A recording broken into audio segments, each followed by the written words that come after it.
Welcome to Gay Nerd Pun's Pick of the Week. I am here to talk to you about a lovely bloke by the name of John Constantine. My pick of the week is Constantine the HELLBLAZER number 10, written by Ming Doyle and James Tynion IV, with new art by Travel Foreman. I am deeply missing Riley Rossmo on art in this issue because Riley Rossmo's art is so beautiful and magnificent. But it is actually really exciting to see these characters presented in another artist's vision. So I'm still enjoying it, and it didn't do anything to detract from my enjoyment of the issue. So at the end of the last issue, John Constantine needs to make his way out of hell to save his boyfriend Oliver, who is back in New York City, tied up by a magic chicken thanks to the ridiculousness of Papa Midnight's imagination. And while John Constantine, Papa Midnight, and Blythe are in hell, Blythe opens a portal and they're all supposed to go through, and then John screws them over at the last minute in true John Constantine fashion. He's like, "Oh, you didn't think we were actually all getting out of hell, did you? Because I'm going to. But I'm John Constantine, I'm a trickster. You're stuck here. Enjoy hell." So this issue begins with Constantine jumping through that portal and ending up in the land of fairy.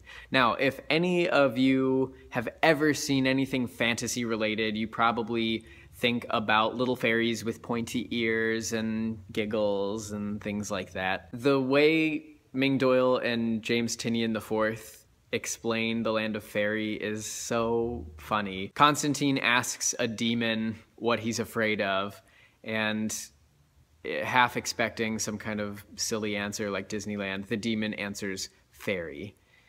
So they've set this up to be this sort of ecstasy-filled constant orgy where anything goes except humans are sacrifices. But humans don't care because they're like so doped up and just like feeling the vibes of the land of fairy. There's like a DJ spinning, it's like a festival. So the land of fairy is basically Coachella, except you get slaughtered at the end. Whatever. I mean, I'd kind of be fine with that if that happened at Coachella, but we also see a unicorn getting its throat slit, and there's just like tears running out of the dead unicorn's face. It's really beautiful.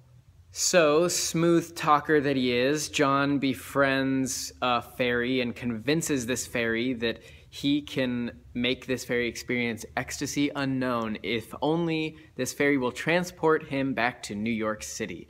So they get back to New York City because this fairy's an idiot, and John Constantine immediately knocks him the fuck out.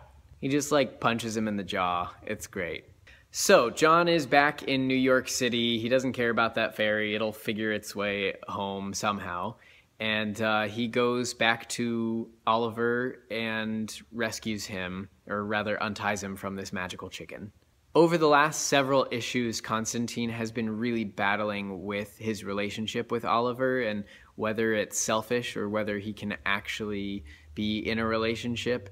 And he finally starts to talk to Oliver about it. Oliver, we also find out, by the way, that Oliver's a dad. He has kids from a previous relationship. So there's just like this whole family unit built in that John Constantine, the trickster of magic, is just like completely out of his element. So Constantine does what Constantine always does. He's like, "It's been fun, I'm out, like I'm gonna go. I can't do this."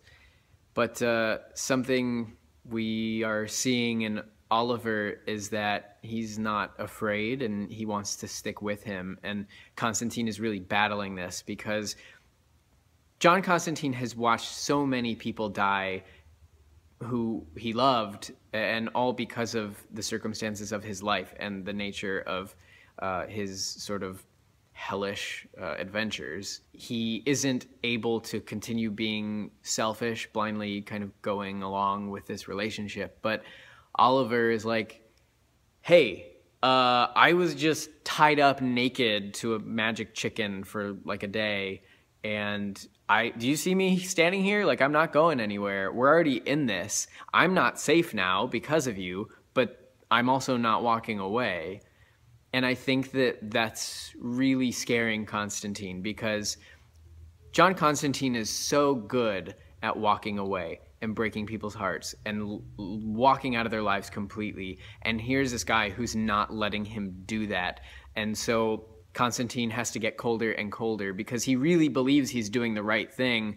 And Oliver calls him on that bullshit too, by the way. He's like, you probably think you're taking like the noble road by doing this, but you're actually just being childish. Like, this is a relationship. I'm serious about you. I don't know what kind of shit you're into here, but we're gonna figure this out together.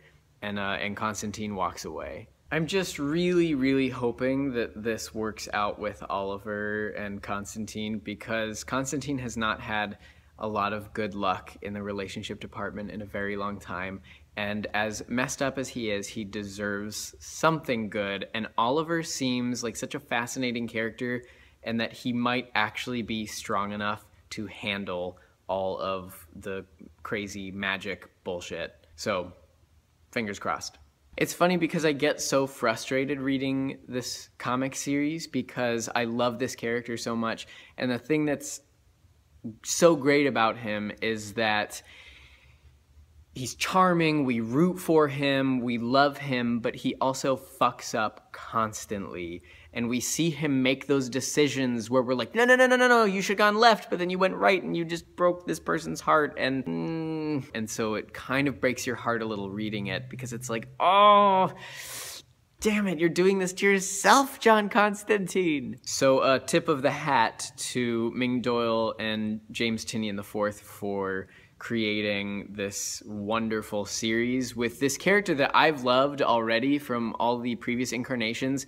And I am a deep Constantine and HELLBLAZER fan, and this series is my favorite incarnation of the character thus far. So check out Constantine the HELLBLAZER. Also, if you haven't read the series at all, I really encourage you to check out issue #1 to catch up. I mean, it's only 10 issues in right now, and the storyline is worth it. The payoff is so good. It's just, God, all the feels, they hurt so much. What is with my body position? Like, this is what happens when I read this. Like, I just get all like tense and like, That's it for this week's pick of the week. Thank you for checking it out. I hope that you enjoy Constantine the HELLBLAZER. Until next time, insert gay nerd pun here.